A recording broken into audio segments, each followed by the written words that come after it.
Hello जी, अस्सलाम वालेकुम। Welcome to my YouTube channel Karachi के खाने। आज हम बनाने जा रहे हैं आपके लिए अलसी के लड्डू।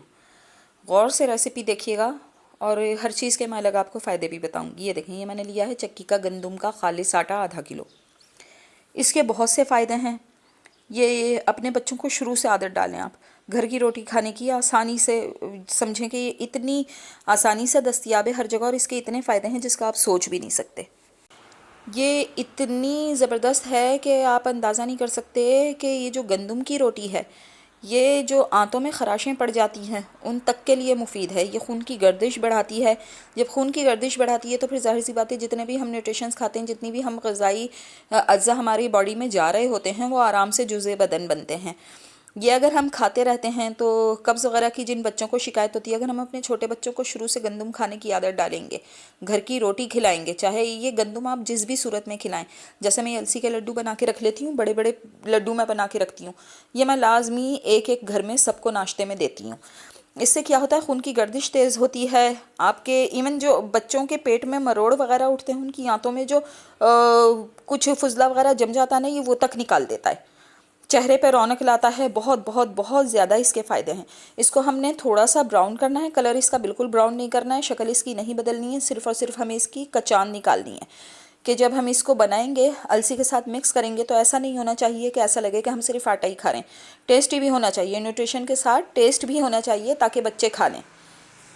अच्छा, इसको थोड़ा सा हम भूनेंगे। कोई ऑयल कुछ नहीं डाला है मैंने, सही है। इसको अच्छी तरह से भून के एक तरफ साइड पे रख देंगे हम लोग। अब हम क्या करेंगे, इसके अंदर मैं ले रही हूँ अलसी। आधा किलो गंदम के आटे में आधा किलो अलसी डालनी है। अलसी के इतने बेतहाशा फ़ायदे हैं, इतने बेतहाशा फ़ायदे हैं। अल्लाह रब्बुल इज़्ज़त ने हर चीज़ में इतने न्यूट्रिशंस रखे हैं। अगर आप उसको देखकर आपके दिमाग में हो कि इस चीज़ का क्या फ़ायदा है और फिर आप खाएं, तो लाजमी सी बात है, ये वो चीज़ें हैं जो आप शुरू से अपने बच्चों की डाइट में रखें। अलसी कैंसर के खलियात पैदा करने को रोकती है। ये आंतें साफ़ करती है, दिल के लिए बहुत अच्छी है, ब्लड प्रेशर के लिए बहुत अच्छी है, शुगर के लिए बहुत अच्छी है। इवन अगर आप इसको थोड़ा सा बॉयल करें, इसका पानी लेके इसका मास्क चेहरे पे लगाएं, तो स्किन टाइटनिंग के लिए बहुत ज़बरदस्त है। अलसी कोलेस्ट्रॉल का लेवल ठीक करती है। इवन ये स्किन के लिए, बालों के लिए, शुगर के पेशेंट्स के लिए बहुत अच्छी है, ब्लड प्रेशर के पेशेंट्स के लिए बहुत अच्छी है, दिल के पेशेंट्स के लिए ये बहुत अच्छी है, और बच्चों के लिए तो बहुत अच्छी है। हाइट इंक्रीज़ करती है, चेहरे पे फ्रेशनेस लाती है। इसके तो इतने फ़ायदे हैं, इतने फ़ायदे हैं। ये इस बैड कोलेस्ट्रॉल ख़त्म करती है। अलसी के बीज हम जब भी यूज़ करते हैं तो इसको थोड़ा सा फ्राई करते हैं। इसके अंदर मैंने ऑयल शॉयल कुछ भी नहीं डाला है। इसको मैं खाली अपने पॉट में भून रही हूँ, रोस्ट कर रही हूँ इसको मैं। उससे क्या होगा, देखें, आपको चटर पटर की आवाज़ें आ रही हैं। आप देख रहे होंगे मेरा स्पैचुला भी, ये देखें, ये अब थोड़ा सा जब ये होने लगता है ना गरम, तो इसका ऑयल निकलता है। अगर वैसे भी अगर आप लड्डू नहीं बना सकते हैं तो अलसी को आप हल्का सा इस तरह से 4-5 दिन के हिसाब से, ना कि 1 टेबल स्पून रोज़ के हिसाब से, 4 दिन का इस क्वांटिटी में आप इसको भून के पीस के रख लें, और आधा चमचा या 1 टेबल स्पून आप डेली सुबह लें नाश्ते में। ये इतने फ़ायदे करेगा, इतना फ़ायदा देता है जिसका आप तसव्वुर भी नहीं कर सकते। मछली से ज़्यादा ताकतवर है। मछली को कितना अच्छा कहा जाता है हार्ट पेशेंट्स के लिए, या बीपी के पेशेंट्स के लिए, शुगर के पेशेंट्स के लिए मछली को कितना अच्छा कहा जाता है। इसमें उससे 10 गुना ज़्यादा फ़ायदे होते हैं। अलसी बहुत बेनिफिशियल है, बहुत ज़्यादा इसके बेनिफिट्स मिलते हैं।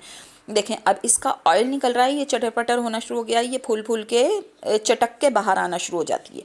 सही है, ये हमें थोड़ी सी जलानी नहीं है, सिर्फ हमने इसका ऑयल बाहर निकालना है। ये देखें, ये कच्ची अलसी है, इसको देखें। और ये जो नीचे मैं अलसी रोस्ट कर रही हूँ, देखें, इसमें शाइन है इसका, क्योंकि ऑयल निकलना शुरू हो गया है। और ऑयल इसका उसी वक्त निकलता है जब हम इसको रोस्ट करते हैं, और रोस्ट किए बगैर खा लेंगे तो उसके इतने फ़ायदे नहीं होंगे जितना इसको रोस्ट करने के फ़ायदे होते हैं, क्योंकि जो काम की चीज़ होती है उसका ये ऑयल होता है। इसको हम हल्का सा रोस्ट करेंगे, इसका देखें ऑयल बाहर आ रहा है ना, थोड़ी सी शाइनिंग आपको इसके अंदर नज़र आ रही होगी। जलाना नहीं है, हल्की आंच पे हमने चलाते रहना है इसको। 15-20 मिनट तक मैं चलाऊंगी, रोस्ट करूंगी इसे मैं। बहुत ज़्यादा बेनिफिट्स हैं इसके, बहुत ज़्यादा फ़ायदे हैं। ख़ुद भी खाएं, अपने बच्चों को भी खिलाएं। इवन ये अलसी ऐसी चीज़ है जो बच्चों के लिए, बड़ों के लिए, औरत मर्द सबके लिए बेहतरीन चीज़ है। अच्छा जनाब, बाकी जो हमारी रिमेनिंग अलसी थी मैंने आधी की थी ताकि वो अच्छी तरह से रोस्ट हो जाए। अब ये बाकी की आधी जो है अलसी, ये मैं रोस्ट करूँगी इसके अंदर अच्छी तरह से, खूब अच्छी तरह से मैंने रोस्ट करनी है। हमारे घर में ये होता है कि मैं अलसी के लड्डू बना के रख लेती हूँ, सर्दियों में तो बहुत बनते हैं। इसके अलावा एक हाइट ग्रोइंग लड्डू होते हैं, उसमें भी मैं अलसी यूज़ करती हूँ। अभी उसमें 2-4 इंग्रेडिएंट मैं और डालती हूँ। ये तो अलसी के लड्डू है ना जो मैं बना रही हूँ। ये देखें, मेरा स्पैचुला देखें, मेरे स्पैचुला जो है वो ऑयल की वजह से थोड़ा सा वो हो गया है, क्योंकि ये अपना ऑयल निकाल रही है। और ये इसको हमने इतना ड्राई रोस्ट करना है कि इसका ऑयल बाहर आ जाए। फिर हम इसको पीस के साइड में रख लेंगे। अच्छा जनाब, पैन लेंगे, मेरी अलसी और आटा वो भून चुका है, उसको मैंने ड्राई रोस्ट करके साइड में रख लिया है।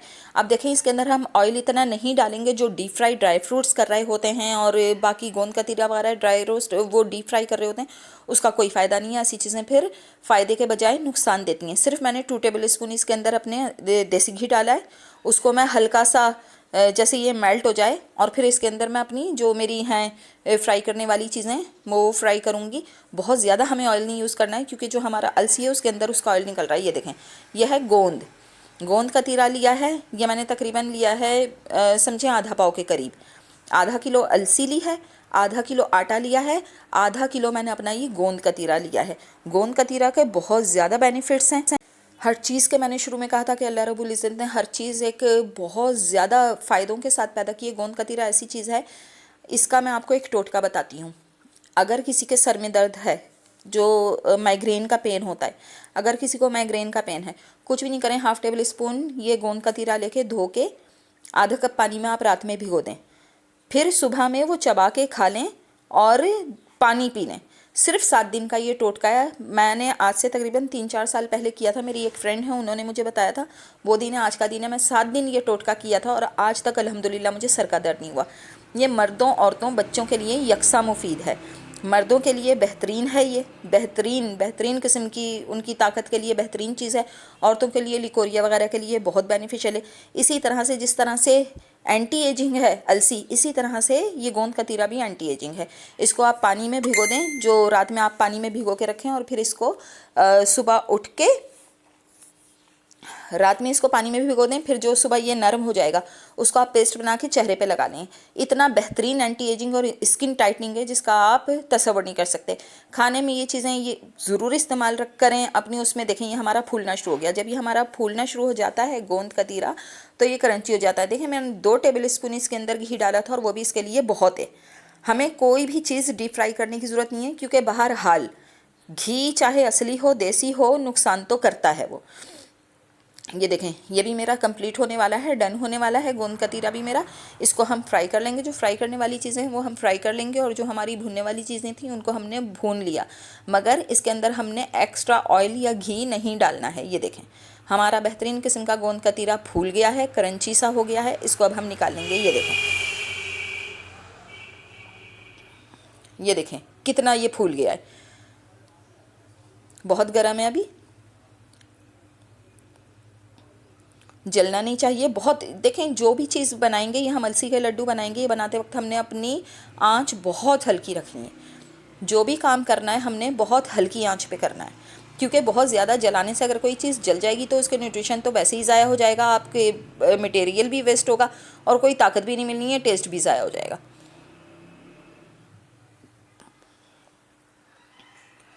मैं दूसरा अपना एक स्ट्रेनर लूँगी, उसकी मदद से मैं निकालूंगी, क्योंकि ये ज़ाहिर सी बात है छोटे छोटे इसमें पार्ट होते हैं, सारे निकल जाएं स्पैचुला की वजह से, तो मैं नहीं इसको इस तरह से छान सकती थी। इसको भी हमने पीसना है। जब ये ठंडा हो जाएगा तो फिर इसको भी पीसेंगे, अलसी को भी पीसेंगे हम।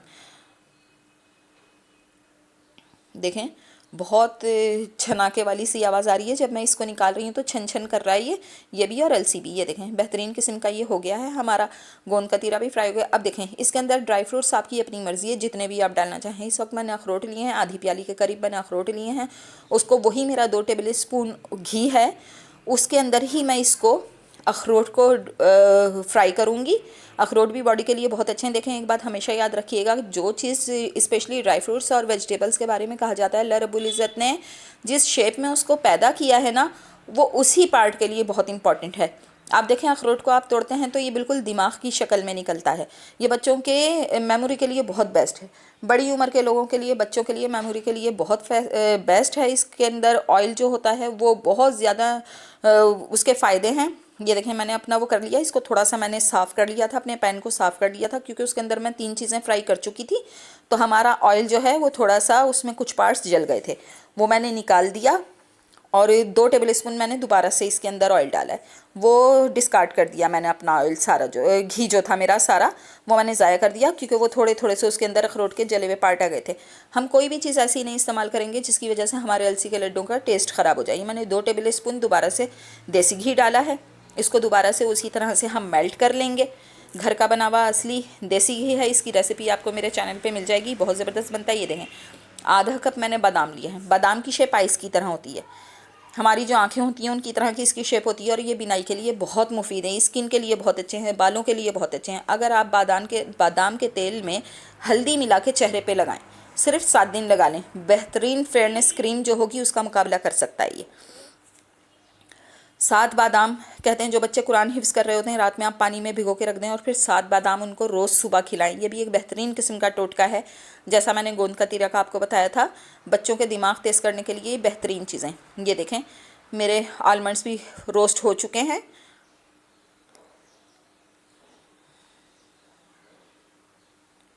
इतना वो फ्राई हुए हैं कि थोड़ा सा इसका घी का कलर भी फ्राई सा हो गया है, मगर ये जला नहीं है।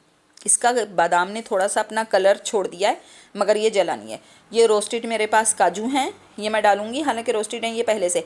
ये देखें इसकी शेप आप देखें, ये बिल्कुल किडनी की शेप की तरह है। ये भी स्किन के लिए, दिमाग के लिए, आँखों के लिए, गुर्दों के लिए बेहतरीन चीज़ है काजू।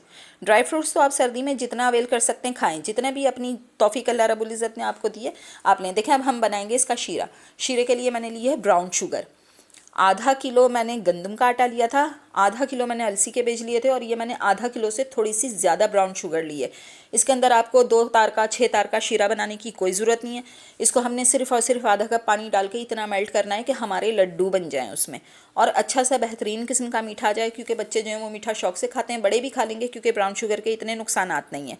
वाइट शुगर को वाइट पॉइजन कहा जाता है, मगर ये ब्राउन शुगर के कोई ऐसे नहीं है। जब तक हमारा वो शीरा बन रहा है तब तक हम जितने भी हमारे ये थे, हमने फ्राई की हैं, रोस्ट की हैं चीज़ें, इनको हम पीस लेंगे। देखें अभी मैं अलसी को पीस रही हूँ, इसी तरह से मैं अलसी, ड्राई फ्रूट्स और गोंद कतीरा इन सबको पीस लूँगी और अच्छा सा इनका बारीक सा पेस्ट बना लूँगी। मगर जो मेरे ड्राई फ्रूट्स हैं उनको मैं बारीक नहीं करूँगी, उसको मैं गदरा गदरा रखूँगी, मोटा मोटा साबुत साबुत कुछ मिक्सी शेप में लाऊँगी उसको मैं।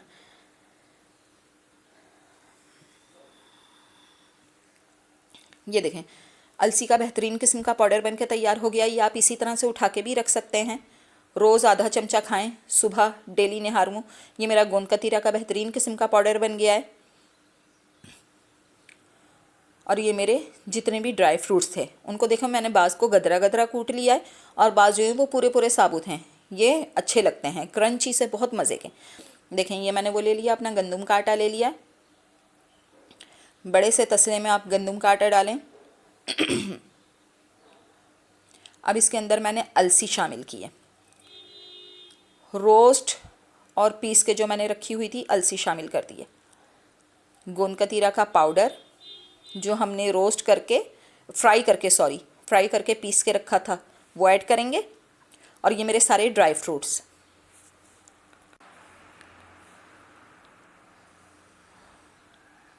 तमाम चीज़ें ऐड कर देंगे, इसको अच्छा सा मिक्स कर देंगे खूब अच्छी तरह से।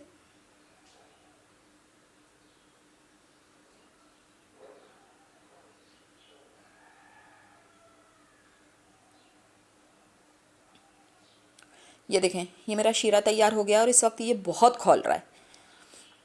ध्यान रखिएगा कोई बच्चा ना हो किचन में। और इस वक्त आपको ये देखें धुआं तक निकल रहा है इसके अंदर से। अभी हमने क्या करना है, हम अगर सारा शीरा अभी डाल देंगे तो फिर वो खुश्क हो जाएगा और फिर उसके लड्डू नहीं बनेंगे।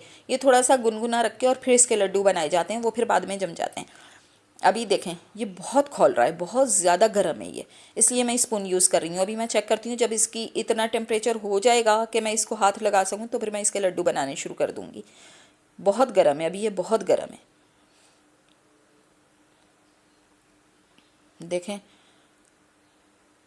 स्पून से ही थोड़ा सा मैं इसको हिला रही हूँ। ये देखें नहीं गर्म है अभी, बहुत गर्म है, बहुत ज़्यादा गर्म है। इसको मैं इसी तरह से थोड़ा सा करूँगी। इसको रूम टेम्परेचर पे लाऊंगी, थोड़ा सा ये गर्म रहना चाहिए। इस वक्त इसको हाथ नहीं लगाया जा रहा है, मगर यह कि आधे पार्ट में जो मेरे ड्राई इंग्रेडिएंट हैं उनके आधे पार्ट में मैं आधा शीरा डालूंगी, उसके लड्डू बनाऊंगी। जब उसके लड्डू बन जाएंगे, जो मेरा रिमेनिंग पार्ट होगा उसमें मैं फिर शीरा डालूंगी गरम करके, और फिर उसके लड्डू बनाऊंगी। देखें, मैंने आधे पार्ट में शीरा डाला है और उसके लड्डू बनाने शुरू किए हैं मैंने। थोड़ा सा ये कुनकुना है, थोड़ा सा ये गर्म है, गर्म के ही लड्डू बनते हैं। इतना हो रूम टेम्परेचर पे कि आप पकड़ लें। लड्डू की क्वांटिटी आपने थोड़ी सी बड़ी रखनी है, आटे के पेड़े से थोड़ी सी छोटी रखनी है। आप सुबह नाश्ते में अपनी फैमिली में, खुद भी और अपने बच्चों को भी ये एक लड्डू खिलाएं, इसके साथ एक गिलास दूध दे दें। बेहतरीन किस्म का कंप्लीट ब्रेकफास्ट है। ये देखें, इसी तरह से करके मैं सारे लड्डू बना लूँगी। ये देखें, लड्डू का साइज़ इतना थोड़ा सा बड़ा होना चाहिए। बच्चों को जो हम ब्रेड या चपाती या पराठा सुबह खिलाते हैं, तकरीबन उतना इसका साइज़ होना चाहिए जो आप दूध के साथ दे दें। ये लें जनाब, हमारे बेहतरीन किस्म के अलसी के लड्डू बनके तैयार हैं। कीप वॉचिंग कराची के खाने। मिलते हैं नेक्स्ट रेसिपी में। जज़ाकल्लाह, अल्लाह हाफिज़।